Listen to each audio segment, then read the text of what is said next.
Hello everyone and welcome back to a professional match of StarCraft 2. Today it's time for a top level game of Terran versus Zerg where we find ourselves on Hardwire. So spawning here in the top right hand corner of the map and playing with the red Zerg drones from Italy, we have Reynor. And his opponent in the opposite corner with the blue SCVs from France, we are looking at Clem's main command center. Alrighty, so Clem versus Reynor in a top-level game of StarCraft. I think we should be in for a really good game because this is another long, drawn-out macro game. I'm excited to find out exactly what ended up going down between these two. So, 2 days ago, I think I mentioned then that I casted a banger of Protoss versus Terran, right, at the very beginning of that match. And then, well, yesterday I casted a long macro game of Zerg versus Protoss that also turned out to be a really good one. So I'm hoping that we're going to be 3 for 3. As we have a look at this Terran versus Zerg as well. Anyhow, over the years, these two, they've played against each other very frequently. If you've been watching StarCraft for probably like the last 4 to 5 years or so, you've probably seen Reynor versus Clem at least like a dozen times, right? So I decided to look it up. According to Aligulek, when it comes to tournament maps only, so that does not include ladder games, but in tournaments only, these two have faced off against each other on 268 maps in total. That is a lot. I don't even know who would have, like, which two players would have, like, more games than these two. Especially in the early days, they would face off against each other pretty much every single week. Sometimes multiple times as well. Anyways, apparently Reynor has got roughly 55% win rate. But I believe that recently, especially over, like, the last year or so, Clem has had his number more times than not. So this is another game from Dreamhack Valencia. I haven't seen it yet, so we'll find out together. Now, I don't really expect any fireworks here in the earlier stages of the game. Obviously, if you play against each other super frequently, you know exactly what the opponent is capable of. But Reynor is not really the type of guy who will cheese very frequently. He's very capable of playing the macro game, so because of that, I don't really expect any craziness from him. And honestly, the same can be said for Clem. Clem really not the type of Terran who will go for a lot of proxy rexes. Most of the time, he will go for a triple command center opener with quick banshees. That seems to be his go-to right now. For a while, he was playing Liberators, and every once in a while, we also see him playing Ravens. But it seems that the safest option that you have as a Terran player when you want to play that macro game and you're, well, confident in your unit control, you can go for a very quick third command center, and then you can follow it up as well with a quick banshee. And a banshee will keep you safe against any sort of roach pushes, so that's what I'm expecting out of Clem here. Reynor already snuck a drone on over towards the third base. That one's planted down without really any kind of micro or any kind of micro required, at the very least, against that Reaper. Speaking of micro, though, these two are dancing. Clem really wants to kill that creep tumor, but yeah, with the second queen now showing up, that's not gonna happen. One little moral victory so far, though, here for Clem. Getting one Zergling snipe so far. Okay, so he's actually decided to mix it up. This is another very safe opener here for Clem. So he did go for the third command center after the factory, but rather than following it up with a starport at that point, he decided to go for a second barracks. So say, for example, this would be a roach push from a Reynor. Most of the time, those roaches will get to the other side of the map, kind of depending on the timing, obviously, of it, but especially with a third hatchery. Most of the time, those roaches would show up on the other side of the map at about the 5-minute mark. And if you go for the Banshee variant of this build, the first Banshee will be out at that point. And last time I checked, roaches are not particularly good at shooting up. They can't lay on their backs and, like, shoot acid into the sky.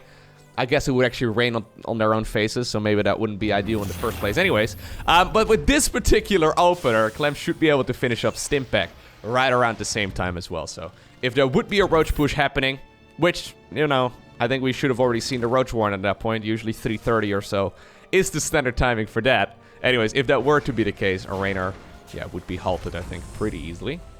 He's going to scout out exactly what his opponent went for, so he sees the timing right there of the starport, so he doesn't really need to check any further.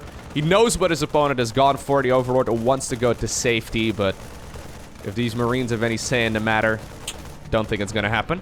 Thank you for your sacrifice, Mr. Overlord. Alright. So Reynor will probably go for, if I were to make a guess, a quick Baneling speed opener. He would have to go for a lair. Right now. Do it. Make me look smart, Reynor. Make me look clever. Come on, man. You've got the resources for it. The queen is... There you go. Okay, he just didn't look yet, okay? You hadn't looked at that queen yet. Normally, that's the timing for the lair. Baneling Nest was taken a little bit earlier here. But I think that's because he decided to go for an extra queen or two. So we're already up to 8.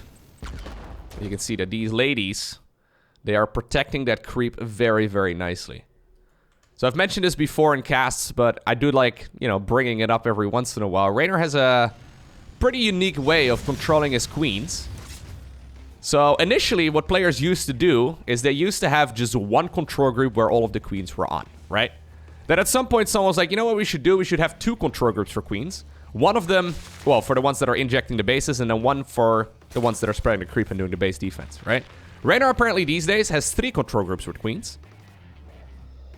This is one control group, that's one control group, and they can be pushed together if you need to. And then he's got another control group as well for the queens that are injecting the bases too. So it's actually, if you give it a try, I've done it before in my own games. It's an absolute disaster. Because if you're not used to it, you will definitely fat finger your hotkeys or at the very least send the units in the wrong direction at the wrong time. And turns out the game becomes much harder. I believe one queen ended up going down there. Oh, actually, no. Oh, no, he sniped the Overlord, I think. I think it was an Overlord snipe.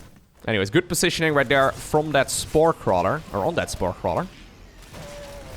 Transfuses right there, keeping those queens alive. And well, he's going to get a Medivac. Sadly, the Medivac here for Reynor with the smallest amount of Marines remaining. But a couple of Banelings here on the left side of the map as well. Another little skill check. And you'll see that between these two all the time, right? So they're some of the fastest players that we have in StarCraft 2. They'll do these little skill checks that win you the game straight up against weaker players.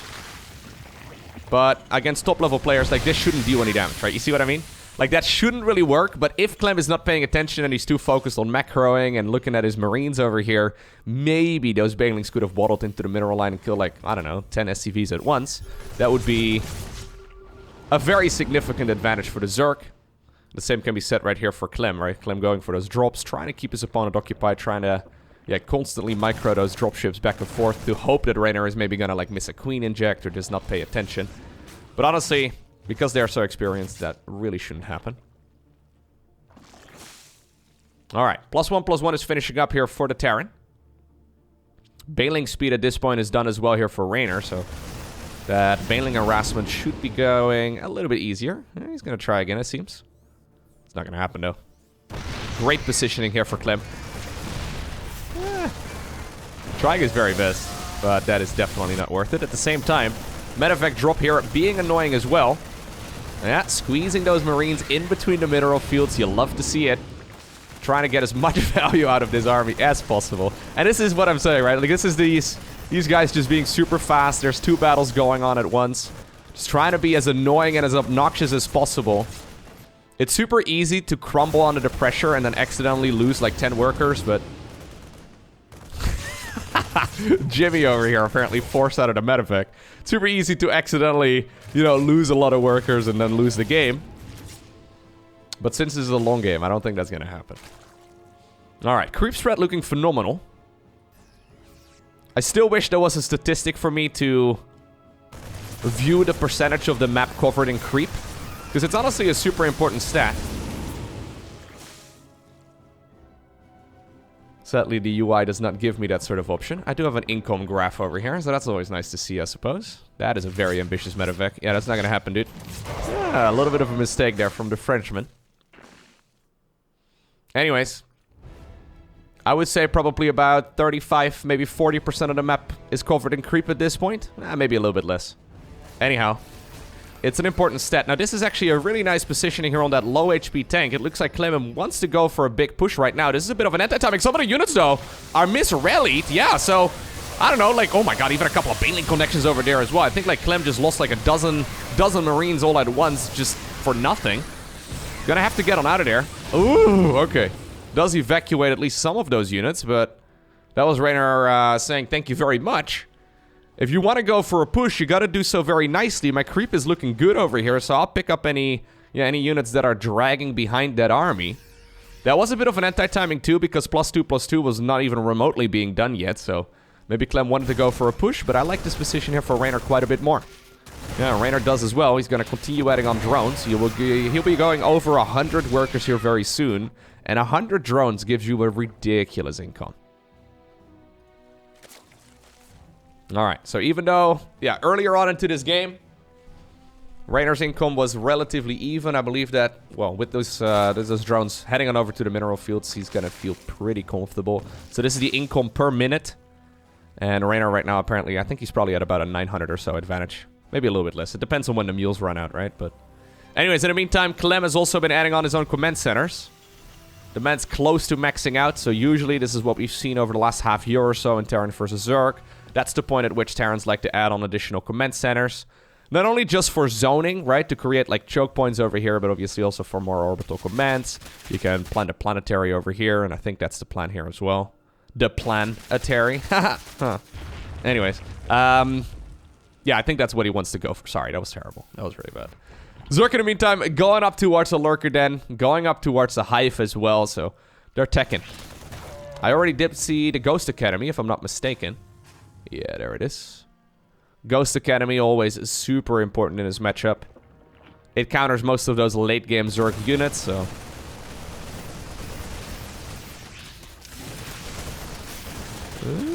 Alright. Ah, nice retargeting. Where's the Overseer? Oh, Overseer doesn't have Overseer speed yet. Yeah, he does realize it. So, Nematized Carapace. That upgrade right over there usually is already finished at this point in the game. Maybe it's because this is the first time he saw Widowmine play, but... Anyhow, you do want to have it against those Widowmines just so you can actually have your Overseers in the right place at the right time. Double Spire coming up as well. There's the Lurker upgrades. Okay, so Reynor is rich at this point. So he's basically getting anything and everything, right? He's basically just getting whatever upgrade he likes. So this is going to allow him to switch very quickly towards a Lurker army. But simultaneously, he will also be able to go into very quick Brute Lords, which I think is what he's going for here.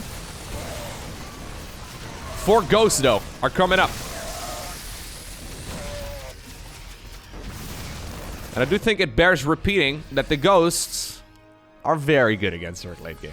So Ghosts have a couple abilities. The most notable ones in this particular matchup are first off EMP. So EMP removes energy out of spellcasters in a big circle. So it's like a circle, and then units that are inside of that, well, they're out of energy after the Ghost uses its, what is it, electromagnetic pulse? I think that's it.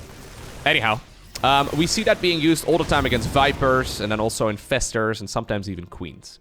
Secondly, they have an ability called Steady Targeting. Steady Targeting. It's super good. That's that one right over there. It's the Snipe ability. The ability has to channel for 1.5 seconds or so. However, if it is still, well, channeling at that time, and it don't take any damage in the meantime, the Ghost will do a lot of damage to one of the heavy hitters, usually of the Zerg. So it's not very useful against Zerglings and Banelings, but we see it being used all the time against, well, Brute Lords, Ultralisks, Lurkers, that sort of thing. So when it comes to late-game Zerg units, Ultras, Brute Lords, Lurkers, Vipers, Infestors, all of those units are rather vulnerable against these bad boys. Now, what exactly does Zerg do very well against those Ghosts? Yeah, it's Banelings. So Banelings are one of the counters against that Ghost army.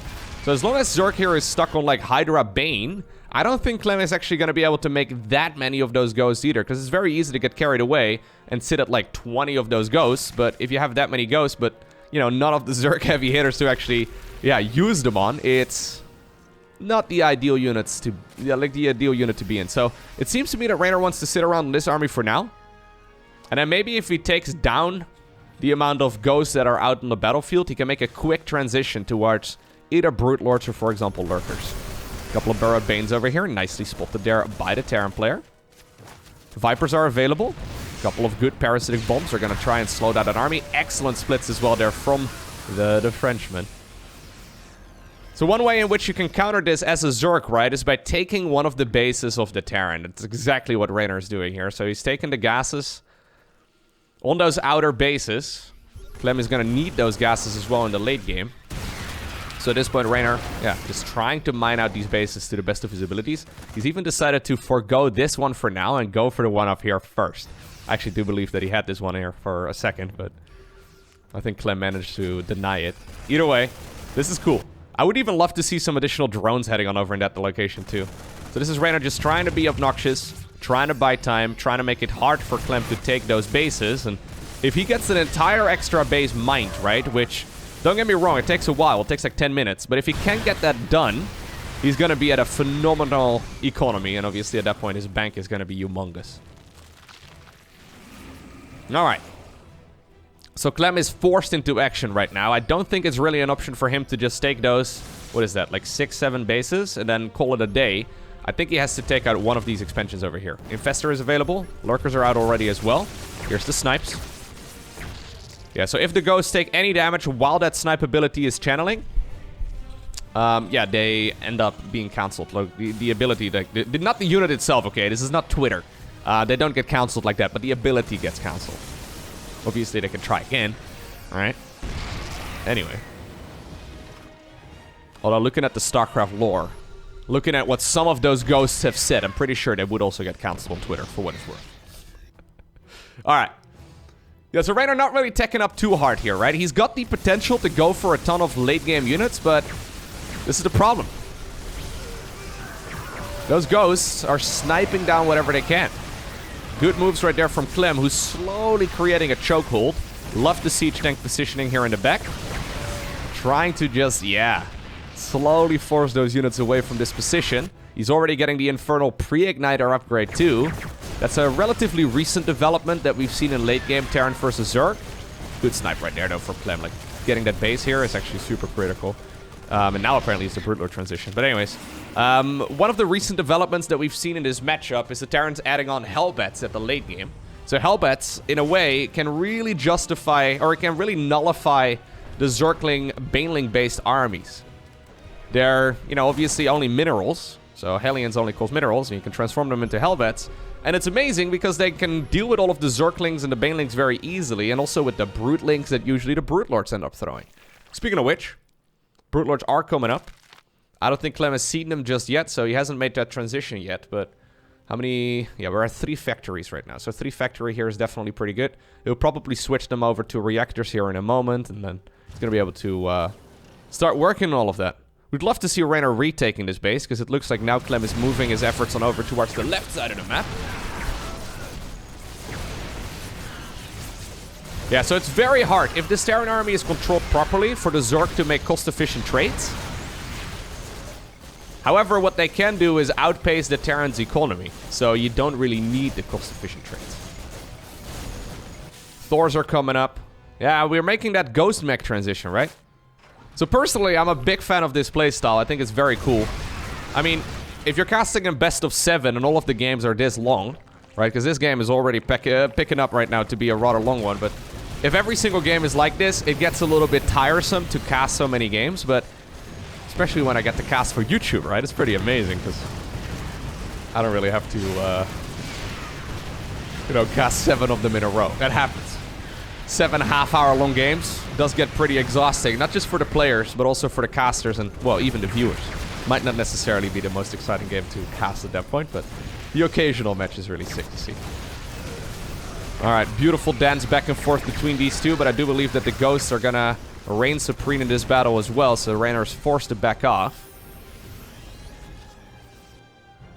Liberator over here, denying whatever it can. Already getting 11 kills, not bad. Couple more lurkers coming up. Zerg is trying to... Ooh, massive fungal growth over there, but he's trying to retake this position. Honestly, though, fungal growth and blinding clouds. I don't think there's enough Zerg to push this back, but apparently Reynor thought otherwise. Only 3 Brute Lords, 1 Infestor and 2... Or sorry, 2 Infestors and 1 Viper there to push back that entire force. That is kind of sick. Anyways, one of the transitions we see from Terran as well is a move away at this point from Marines and Marauders. And instead we're going into full mech. So Hellbats, Thors, Siege Tanks, and then of course with the Ghost support. So the Ghost, yeah, look at this. The Ghost here, the absolute pinnacle of late game Terran, but they do need support. Just Ghosts definitely don't cut it. So that's where of course those Thors come in, where, well, the Hellbats come in, and then also the Siege Tanks. So even though the game starts with Marines and Marauders, it ends with mech. Ghost mech. The most terrifying version of mech.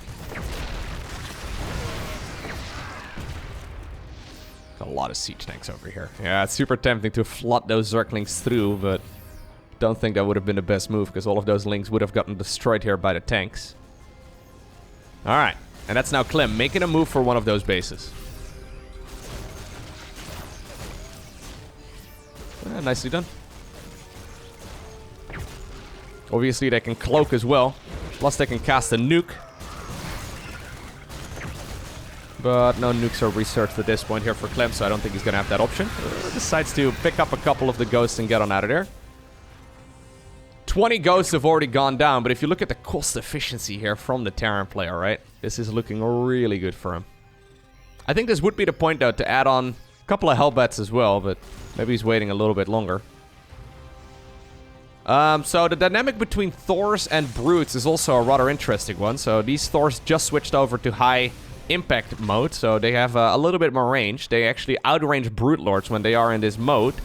They're specifically meant as, like, capital unit killers, right? So be it carriers or Brute Lords or anything along those lines. But obviously if there's enough Brutelings on the ground, well then suddenly the Thors can't actually get close enough to gun down the Brutes, and then they can derp around in the back. So I feel like if you are gonna... Oh my god, massive fungal growth right over there. Gonna try and go for the chain fungal. Infestor's moving forward as well. Siege tank on the high ground here from the right, though, dealing a ton of damage. What seemed like a good start for a fight right there for the Zerg. I don't know if I like it all too much anymore. I mean, once again, excellent fungal growth, but there's not that much firepower here for the Zerg. See a lot of ghosts still dying. That's a relatively small army. Part of that is the fact that Reynor has 95 drones, but also a ton of spellcasters. A lot of supply caught up in Queens as well, if I'm not mistaken. Yeah, so reinforcing links at this point do show up. Looks like that Thor is actually going to be in some trouble. Alright. I think if you're going to go Brute Lords, 4 Brute Lords seems always like a little Maybe I'm mistaken, but I've seen most success when there's like a heavy focus on Brute Lords. It seems that I've seen, like, for example, guys like Sarah will go for like 20 Brute Lords. And with 20 Brute Lords, you can actually deny the Thors really nicely. And obviously, Reynor knows this game significantly better than me, so he'll probably disagree with that statement, but that's what I've seen most success with anyways. Maybe the Brutes are mostly here to get rid of the siege tanks and to force more Thor production. Keep in mind, Neural Parasite is always an option too. Well, assuming he's researched it, which at this point he has not. Good moves once again. Thors take a lot of damage, but so far they haven't actually gone down yet. Brutes are on the right side though. I've been working on the siege tanks for a while. I think that that one indeed will also get picked off. Clem though started mining this base here for a while already. They've been sharing the mineral fields. Once again, man, this is an absolute crazy battle. Look at this. Lurkers once again moving forward, trying to deal as much splash as possible, but the Thors, even with red HP, they're still going to be able to continue fighting. Eventually, though, oh my god, I thought he was going to lose them. Yeah, I think he will, okay. He's trying to switch out the high HP Thors right now with the low HP ones. Okay. Clem moves forward once again. He's happy to just mine this out. He's happy to just sit here and mine out that expansion, knowing very well that his traits are more cost efficient, and therefore if he can mine out the same amount of resources as his opponent, he should be okay. So if they have a perfect split map scenario, right, where they both get to mine an equal amount of resources, since Terran trades better, they will usually end up winning the game. So that's why Clem is not really making a move anymore for the left side of the map, although I do think he's got some potential over there. Zerg moving forward, trying to get this deny once again. I love the fact that there's still Medivacs in the mix. Not a whole lot of biological units available anymore, other than, I guess, the Ghosts, but they're here to keep the Thors alive. Beautiful control here by both of them, though, as Reynor is trying to move down the ramp. He denied 28 SCVs from mining over there. Thors once again running very low, but every time, though, I click on one of those Thors, it seems like they have 2 digits worth of kills. SCVs pulled away from their mineral duties right now as well to repair these bad boys back up to full HP. Okay. Reynor apparently adds on the Lurker Den. Or, sorry, the Knight does not work. Lurkers in the main base would be amazing, especially since obviously Terran right now is so deep onto the map. Can be hard for him to actually defend the main. Zerg once again takes one of the bases. Oh, Fungal. Yeah, these units, or these guys have phenomenal unit control. Look at the actions per minute here. That's an average of 10 buttons a second. Well, close to it anyways, from Reynor. Throughout this game. Like, 10 buttons a second. Let me repeat that again. 10 buttons a sec. Like, that's a... Ugh. The speed is ridiculous. I think earlier on he was about 400, so it's probably closer to an actual 11 to 12 or so buttons a second at this point in the game. There's a lot of actions that need to be done. Obviously, repeat rate and repeat delay and all that. I get it, but still. If you ever have the opportunity to look at these guys when they're playing in real life. Oh, sorry, I hit my microphone. I don't know if you could hear that. But if you ever have the opportunity to watch these guys play in real time, it's very impressive.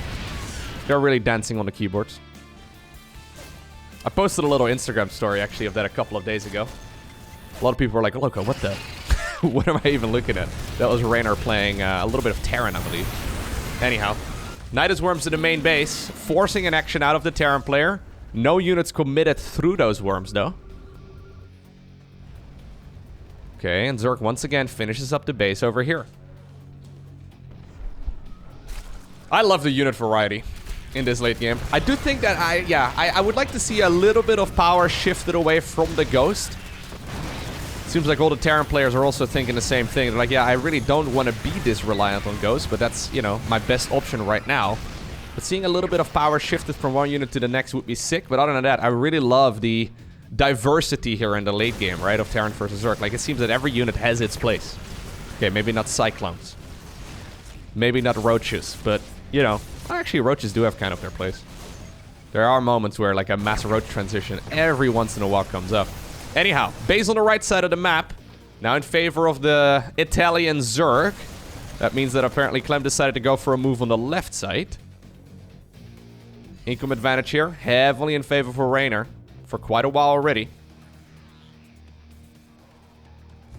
Yeah, these Nidus Worms in the main base. I mean, they've been... Like, this is one of those things that forces action once again, right? Like, Terran has to respect this. If he doesn't... And a bunch of Zerglings start wreaking havoc here. This is the soft underbelly of the Terran player. This is where all of their production is at. Just a bunch of Zerglings with +3 and Adrenal Glands. It deals a ridiculous amount of damage. Okay, Zerglings over here being a nuisance. Those Ling run-bys, absolutely phenomenal. Looks like Clem, though, has set his sights right over here on this base on the right side. Fungal growth and Brute Lords are going to slow this down really nicely. 17 SCVs have gone down. There are some lurkers right now in that Nidus Worm too, so that's probably going to be the next bet. Good fungal growth over there, just buying time.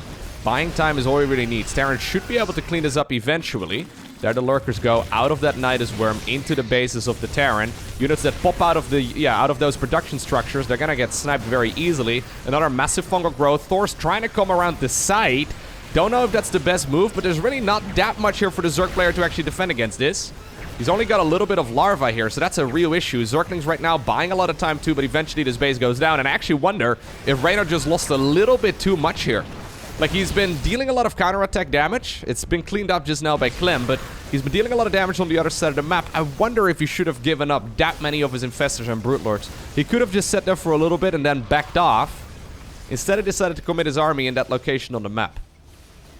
Alright, more Vipers coming up, more Infestors coming up, Lurkers, Zerglings, Banelings, everything. Clem adding on some Blue Flame Hellbats right now into this mix as well, and I love it. They can be healed up by Medivacs too. It's one of the things that science just can't explain. Hellions are mechanical, they can be repaired, but Hellbats are mechanical and biological, meaning that they can be healed and actually repaired at the same time too, which is kind of sick. Alright, beautiful spines right there though from Reynor.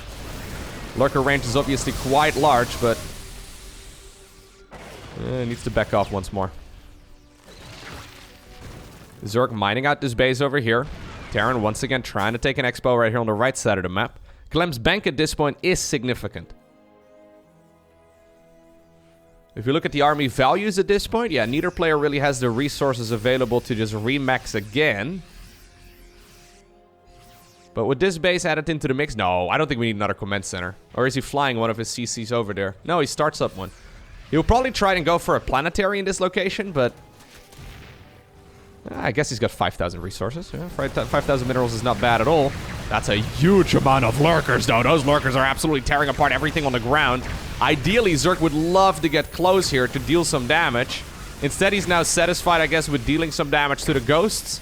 Medivacs desperately trying to heal that back up to full, but he also does deny that base for at least a little bit. Beautiful EMP. That EMP is huge. Those infestors were looking for some juicy fungals. And honestly, this is starting to look a little bit desperate right now for Reynor.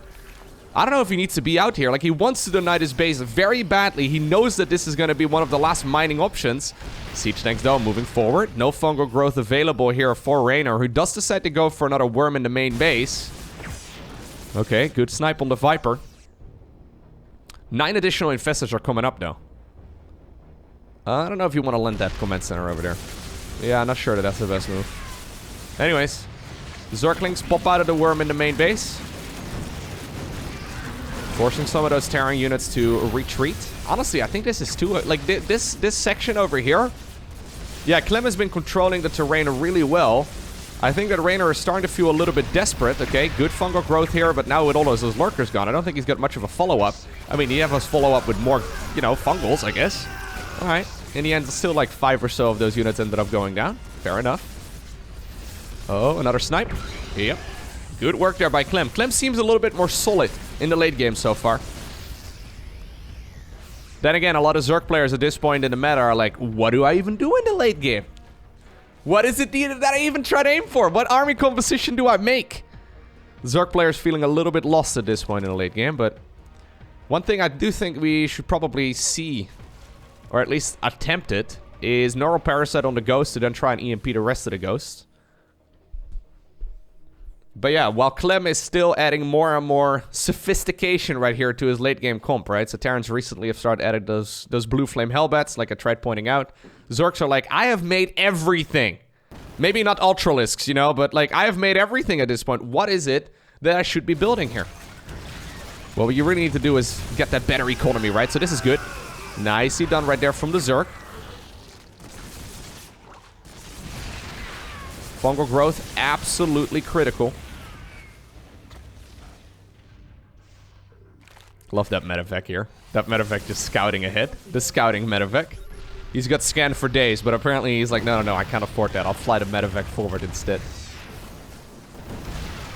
I think it's time once again to back off, Reynor. There's really nothing for you to gain in this section of the map anyways. Like, why are we here? I think he wants to try and see if he can potentially get good traits against this Terran army, but I really don't think he should be out here.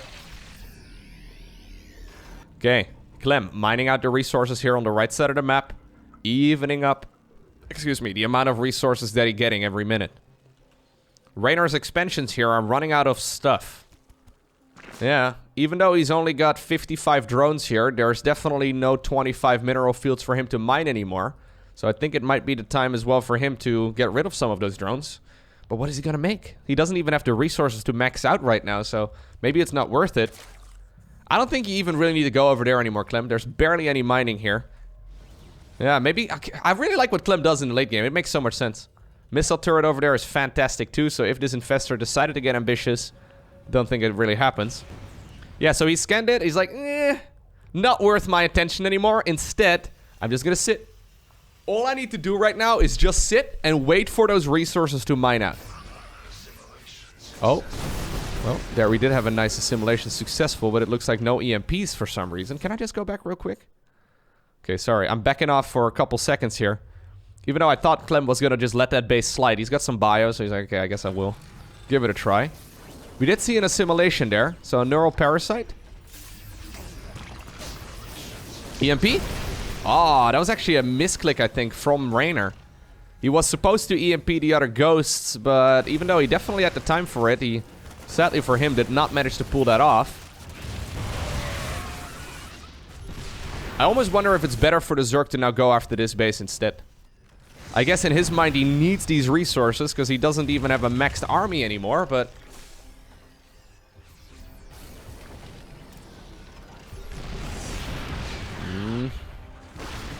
Slowly but surely. Terran's creating a choke here if he needs to. Like, he doesn't really need to. I honestly don't think he needs to be out there. Yeah, just take it easy. Take it slow. Listen to the battlecruiser from StarCraft 1. Give Zerg these last couple, I don't know, couple hundred resources over here.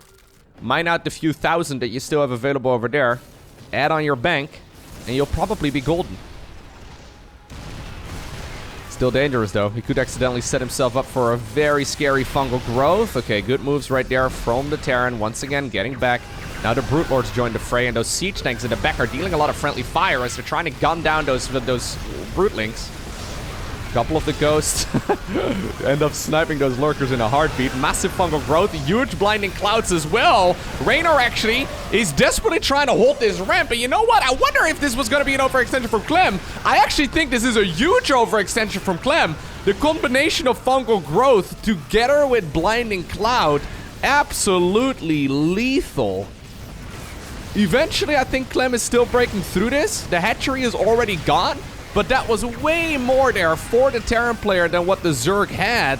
Still though, Zerg on his last legs. He's not capable of remaxing anymore, and even though Clem has no minerals to really add on any fancy unit composition, he's still gonna be able to go for, I don't know, 80 extra Marines over here. He should be more than okay to win the game. Reynor realizes it and he decides to tap out, but that was a brilliant macro game of Terran versus Zerg. Hey, if you made it all the way until the end of this video, please take the 1 second that it takes to hit that like button. It really does help.